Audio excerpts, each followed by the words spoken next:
Yakin. Sangat yakin, tapi itu dulu. Dia datang beberapa kali ketika aku masih lemah di rumah sakit. Lama. Tidak, aku bahkan belum sempat memeluknya. Dia selalu berlari entah apa yang dihindari. Cek, kasihan sekali anak ini. Itu artinya mimpi bodoh. Edgar berdecak pelan, sepertinya semua malam Mikhail habiskan selalu dilalui dengan mimpi yang sama. Itu bukan mimpi, Edgar. Semua benar-benar nyata dan aku yakin memang Zia yang masuk ke kamarku. Jelas Mikhail tetap pada pendiriannya, dia memang lumpuh tapi bukan berarti gila dan berhalusinasi yang tidak-tidak. Edgar hanya mengangguk pelan, lebih baik mengiyakan daripada membantah pernyataan pria ini. Sejak kemarin yang dia bahas jika dijenguk selalu sama, sementara dia sama sekali belum bertemu secara langsung dengan wanita yang dia duga mainan ranjang Mikhail. Secantik apa, dan semenarik apa hingga penjelajah wanita seperti Mikhail bisa berhenti padanya. Hanya dengan foto Edgar belum bisa menilai sebesar apa daya tarik Zia hingga membuat Mikhail enggan menghabiskan waktu bersamanya lagi, pikir pria itu. Dia di mana sekarang? Konyol, sudah tahu sahabatnya uring-uringan sejak masa pemulihan dia masih saja bertanya. Mikhail berdecak kesal kemudian menghela napas kasar, sebanyak apa teman Edgar hingga dia bisa lupa masalah Mikhail saat ini. Cek, jika aku tahu di mana dia berada mungkin sekarang dia sudah bersamaku, Edgar. Seyakin itu Mikhail bahwa Zia akan menetap bersamanya di saat dia tidak bisa melakukan apa-apa. Pria itu tetap tersenyum kala mengingat sosok Zia meski semuanya terbantahkan dengan fakta dan pernyataan sang mama. Memang kau yakin dia rela bersamamu dengan keadaan yang begini, Kyle? Tanya Edgar duduk di tepian ranjang Mikhail, sedikit pilu melihat pria yang cekatan dan begitu luar biasa ini hanya berdiam diri di hari yang secerah ini. Mikhail menunduk, sesaat terdiam dan bingung hendak menjawab apa. Sebuah fakta sangat sulit untuk dia terima. Sudah berapa orang yang melontarkan kalimat ini, terakhirnya sang mama.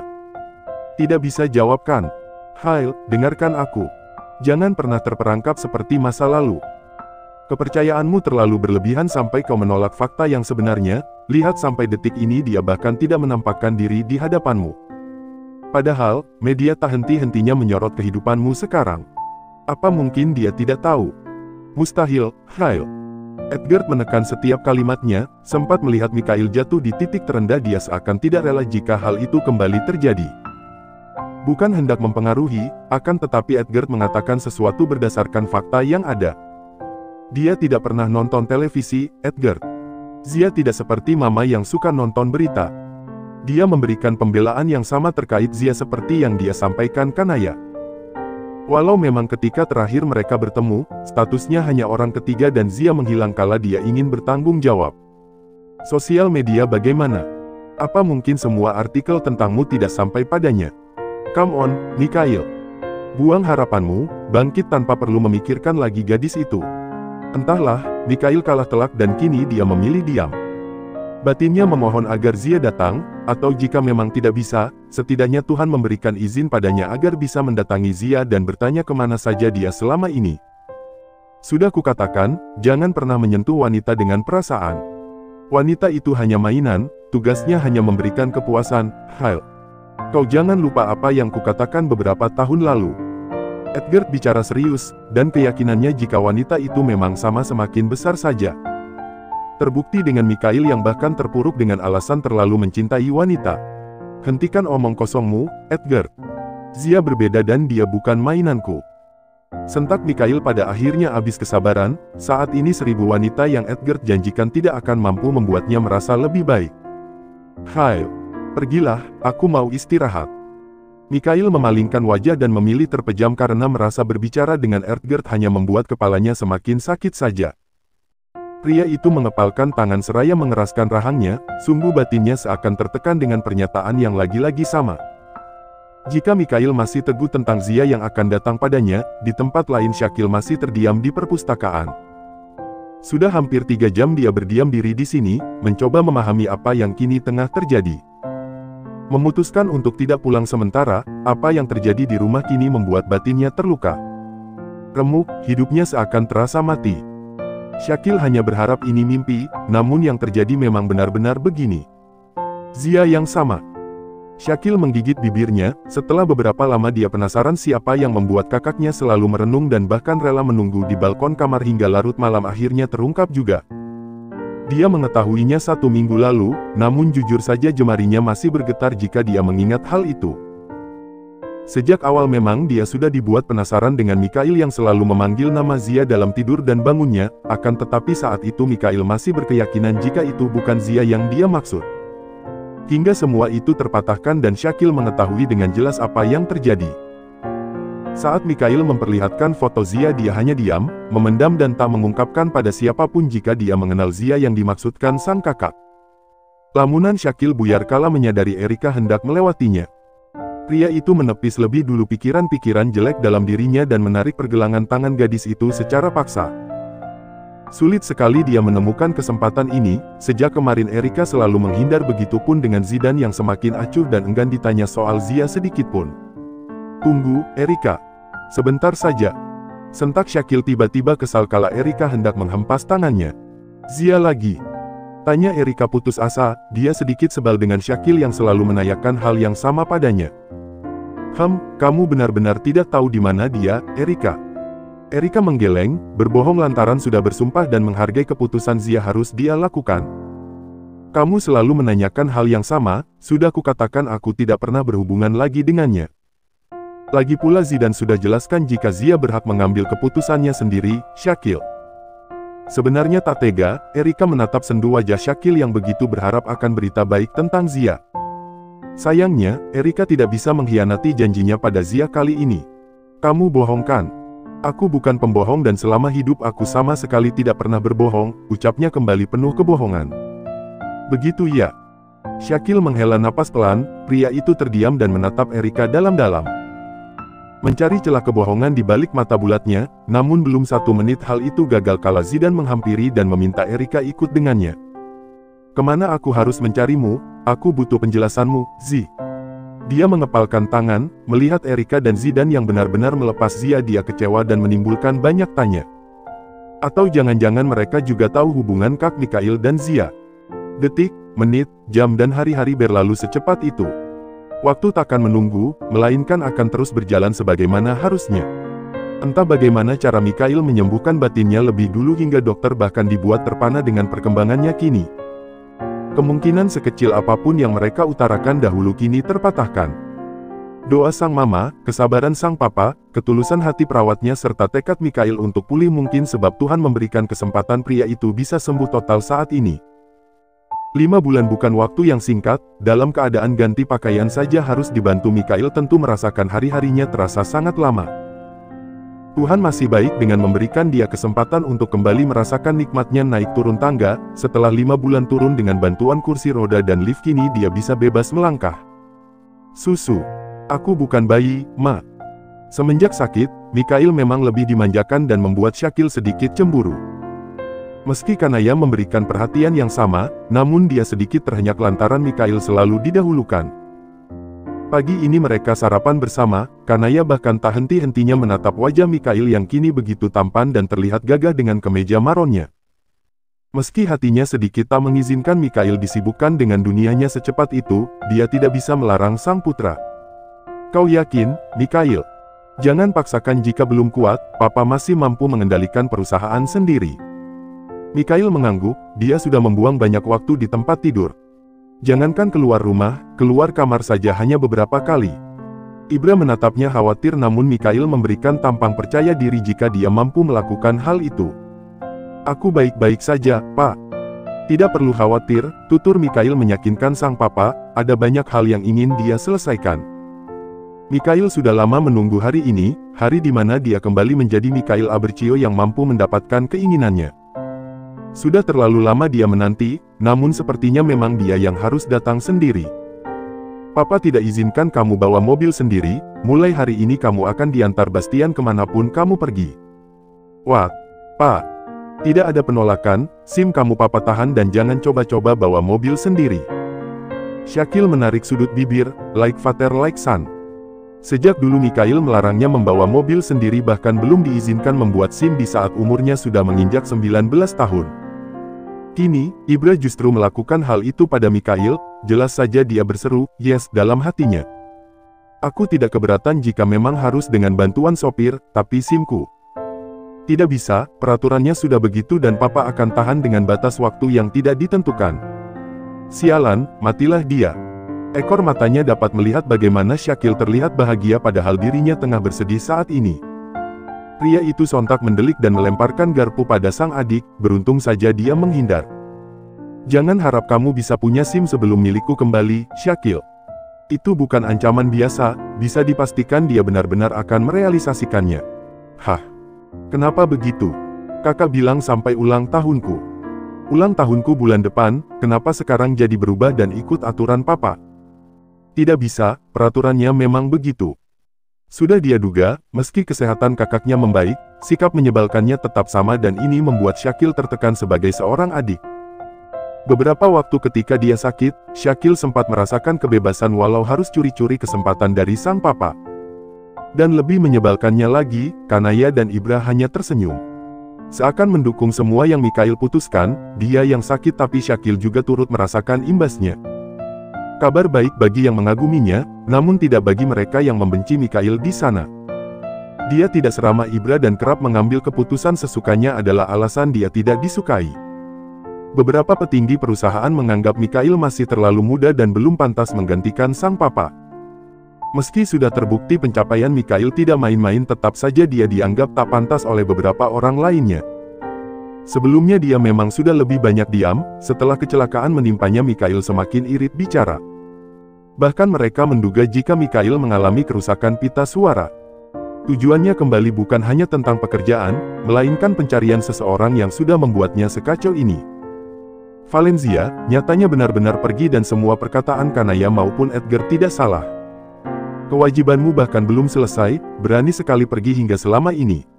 Harapannya pupus, sabar menanti bahkan hingga dia sembuh Zia sama sekali tidak datang. Pesannya masih terabaikan hingga saat ini, jahat sekali bukan? Iya, Zia sejahat itu. Mikhail memejamkan mata, tidak ada kebencian dalam hatinya. Hanya saja dia tidak akan melepaskannya kali ini, pencarian Mikhail hanya tertunda. Bukan berarti, Zia bisa bebas darinya. Dengan alasan apa dia pergi, jika benar hanya karena Mikhail mengabaikannya selama 1 minggu sebagai bentuk marahnya, pembalasan begini tidak adil bagi Mikhail. Pikiran Mikhail menerawang jauh tepat beberapa hari sebelum dia kewalahan mencari Zia. Beberapa panggilan dari gadis itu masuk namun hanya dia pandangi, egonya terlalu tinggi dan kekesalannya adalah alasan dia melakukan itu. Andai dia tahu semua akan serumit ini, mungkin dia akan memilih mengalah dan tidak mempermasalahkan apa yang Zia lakukan pagi itu. Hai. Lamunannya buyar kala pintu dibuka paksa, pria itu menatap wanita dengan tubuh tinggi dan kulit putih bening menghampirinya. Dia sudah lupa, dan lukanya kembali membuka kala menatap mata itu. Maaf, Pak. Wanita ini memaksa masuk dan Mikhail berdiri dan memberikan kode agar Brian keluar. Wanita itu tersenyum senang dan merasa merdeka lantaran Mikhail seakan menerima kehadirannya. Mau apa? Masih punya harga diri berdiri di hadapanku.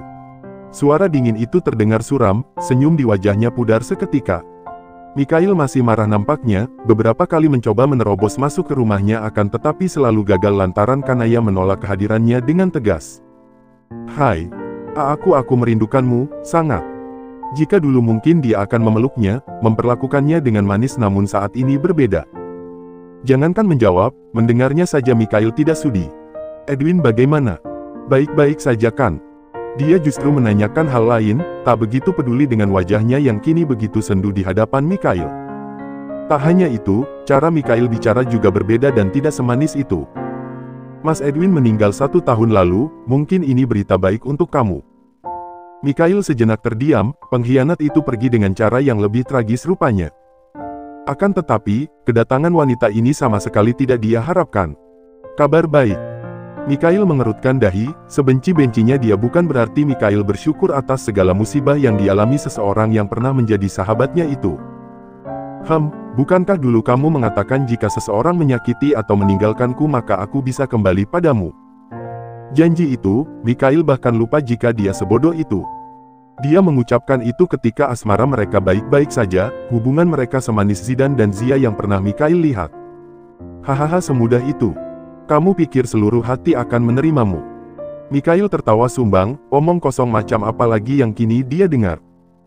Belum usai pikirannya lantaran Zia yang belum dia temukan, kini wanita yang sudah dia anggap mati datang lagi. Kenapa? Apa aku salah bicara? Kita bisa memperbaiki semuanya, dulu aku hanya belum dewasa saja, Mikhail. Dia mendekat, pria di hadapannya kini semakin tampan saja. Aku pernah mencintaimu, tapi itu dulu. Jangan pernah kembali padaku jika kamu tidak mau dianggap penggoda pria yang sudah beristri, Sarah. Mikhail berucap dingin dan tatapan tajamnya seakan hendak menguliti Sarah hidup-hidup. Menjijikkan, hari pertamanya menjalani hidup normal harus dipertemukan dengan wanita murahan semacam ini. Istri. Terbiasa ditempah, Zia mampu bertahan hidup kala takdir membawanya ke negeri Paman Sam. Dipertemukan dengan orang baik yang mau memberinya pekerjaan di sebuah coffee shop saat ini. Astaga, kenapa bisa lupa lagi? Otakmu kemana, Zia? Zia mengutuk dirinya, ini sudah semakin malam dan terpaksa harus kembali ke kafe tempatnya bekerja lantaran tasnya tertinggal, entah apa yang dia pikirkan hingga salah begini. Langkahnya terburu, Zia sedikit berlari dengan alasan sederhana. Takut, ya jelas saja itu alasannya. Baru jalan beberapa menit saja dia sudah berkeringat, wanita itu tersenyum lega kala dia menyadari tas kecil yang berisi seluruh hartanya itu masih ada di salah satu meja di sana. Kau lupa lagi, Valen? Haha iya, akhir-akhir ini aku memang pelupa, Ken. Kenny, sang pemilik tempat itu hanya tersenyum tipis melihat tingkahnya. Sudah kesekian kali dan dia masih saja mengulangi hal konyol itu, beruntung saja dia belum benar-benar pulang malam ini. Perlu kuantar? Tanya Ken mendekatinya, tampaknya wanita itu sangat lelah. Tidak, aku bisa sendiri. Lagi pula ini belum terlalu larut, jawabnya kemudian, dia tidak ingin menjadi sebab kericuhan untuk kedua kalinya dalam hidup pria itu. Tapi ini sudah malam, seharusnya wanita sepertimu sudah tidur, Valen. Perhatian sekecil itu seharusnya membuat wanita senang, sayangnya itu tidak berlaku bagi Zia. Dia justru takut akan pria yang mulai baik meski hanya sedikit, terutama ini malam hari dan ada banyak alasan kenapa dia menolak tawaran bosnya. Tidak perlu, terima kasih niat baikmu. Dia berlalu, meninggalkan tempat itu dengan langkah pastinya. Namun, baru saja beberapa langkah, Kenny menahan kepergiannya. Tampaknya saat ini dia tidak suka ditolak, Zia menatap sekelilingnya, berharap tidak ada orang lain yang akan memukulnya tiba-tiba seperti kemarin. Kau mau apa? Lepaskan aku, Ken. Wanita sepertimu memang tidak tahu terima kasih sepertinya ya. Beberapa bulan lalu aku memungutmu, setidaknya berterima kasih walau sedikit, Nona. Untuk pertama kalinya seseorang yang dia anggap baik bersikap seperti ini, Zia terdiam dan bingung maksud Kenny apa. Jika hanya perkara dia yang menyelamatkan Zia kala itu, bukankah dengan bekerja di tempatnya ini sudah termasuk kategori terima kasih, pikirnya. Maksudmu? Cih, kau jangan lupa prinsip hidup di dunia. Give and take. Aku sudah sabar memberikan segalanya yang kau butuhkan, tapi sepertinya kau tidak berpikir sebaliknya untuk memberikan sesuatu yang kau miliki padaku. Kenny menatap Zia dari ujung rambut hingga ujung kaki, sudah lama sekali dia mencoba agar wanita ini luluh dengan kebaikannya. Namun sepertinya, Zia tidak mengerti apa yang dia maksudkan selama ini. Kau mengharapkan balasan dari semua kebaikanmu? Tanya Zia seakan tak percaya, pada akhirnya semua pria sama saja sepertinya. Haha tentu saja, coba pikirkan. Dengan keadaanmu sekarang siapa yang mau memberimu pekerjaan? Aku bahkan tidak memecatmu setelah mengetahui kau hamil tanpa suami. Sekarang, kau masih terus menolakku. Tidak ada yang setulus Zidan dalam mengulurkan tangannya, mata Zia memanas mendengar ucapan Kenny. Sakit sekali rasanya, seseorang yang menjadi pelindungnya akhir-akhir ini nyatanya sama saja. Memangnya kau mengharapkan apa dariku? Tidak ada yang bisa kuberikan untuk membalas semua kebaikan yang kau maksud, tutur Zia kemudian dan membuat Kenny tersenyum puas.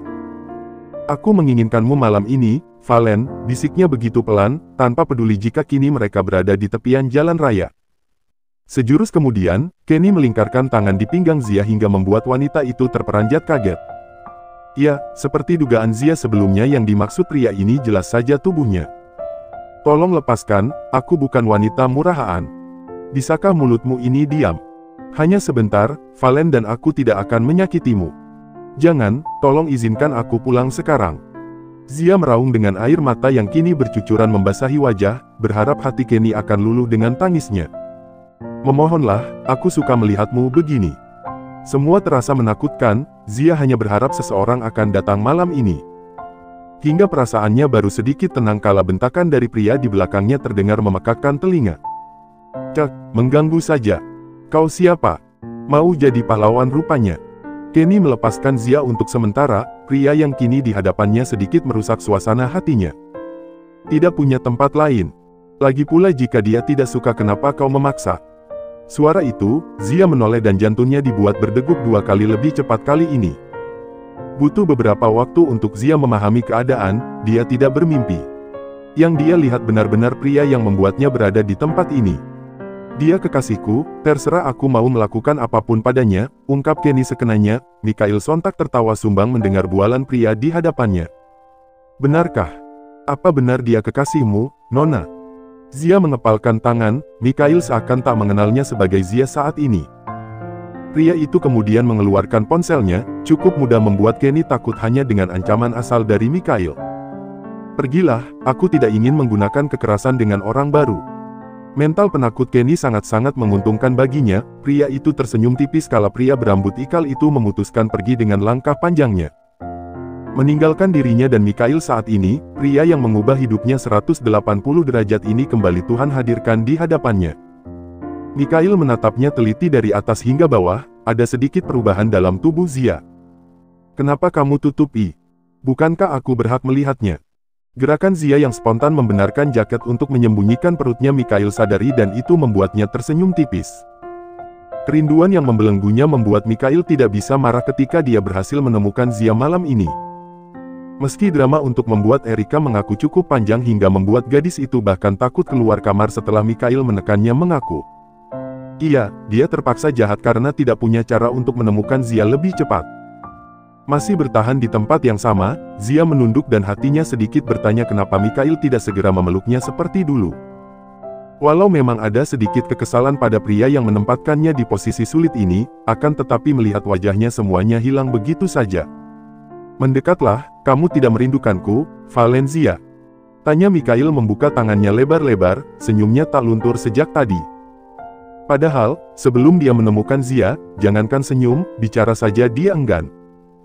Beberapa saat Zia masih bertahan dengan posisinya, hingga pada akhirnya wanita itu menghambur dalam pelukan Mikhail dengan tangis yang kemudian pecah bahkan membuat telinga Mikhail sakit rasanya. Dia yang pergi, dia yang meninggalkan namun dia pula yang menangis ketika ditemukan. Mikhail mengelus pundaknya lembut, dengan kecupan di keningnya yang begitu dalam. "Kenapa lama?" Zia memukul dada pria itu hingga membuat Mikhail kesal dan tertawa bersamaan. "Seharusnya aku yang bertanya, kamu benar-benar menyiksa, Zia."